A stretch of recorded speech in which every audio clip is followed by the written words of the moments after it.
그러나 2024년의 이야기는 기관 투자자들만이 전부가 아닙니다. 우리는 비트코인이 개인 투자자들로부터 시작되어 점차 확산된 자산이라는 것을 알고 있습니다.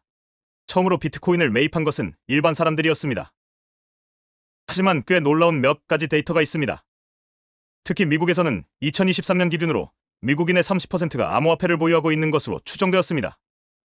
2024년에 그 비율은 40%로 증가한 것으로 추정됩니다. 즉, 미국 내 암호화폐 보유자가 3분의 1 이상 증가했으며 이는 9천만 명이 넘는 사람들이 암호화폐를 보유하고 있다는 뜻입니다. 더 중요한 점은 암호화폐를 보유한 여성들의 숫자가 크게 증가했다는 것입니다.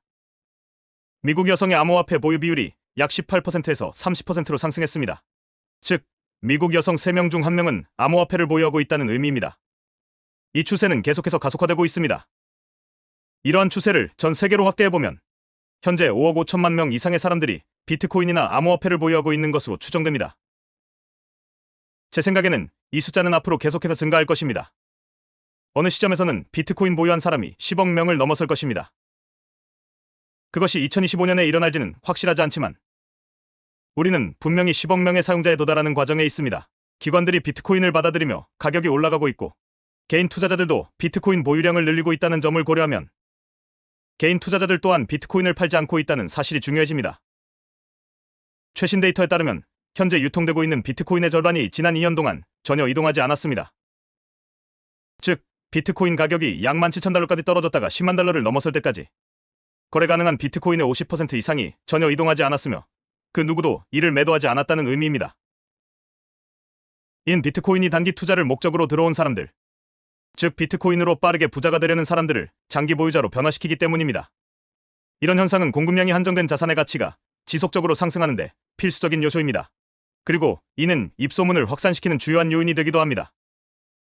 2024년의 중요한 이야기 중 하나는 입소문 효과가 다시 강력하게 돌아왔다는 것입니다. 비트코인을 보유하고 있던 사람들이 자산 가치가 상승하는 것을 보면서 가족, 친구, 이발사, 택시기사 등 누구에게든 비트코인 이야기를 하기 시작했습니다.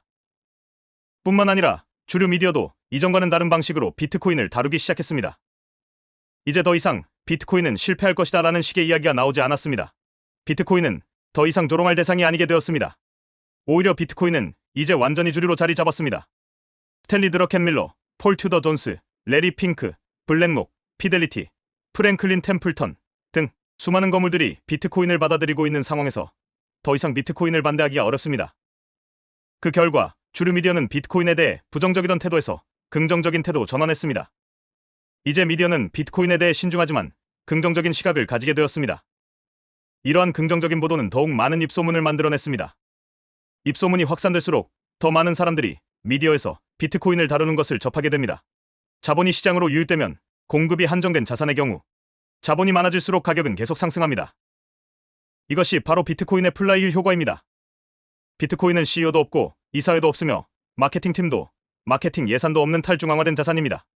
비트코인의 가장 큰 특징은 누구도 이를 통제할 수 없지만 모두가 참여할 수 있다는 점입니다.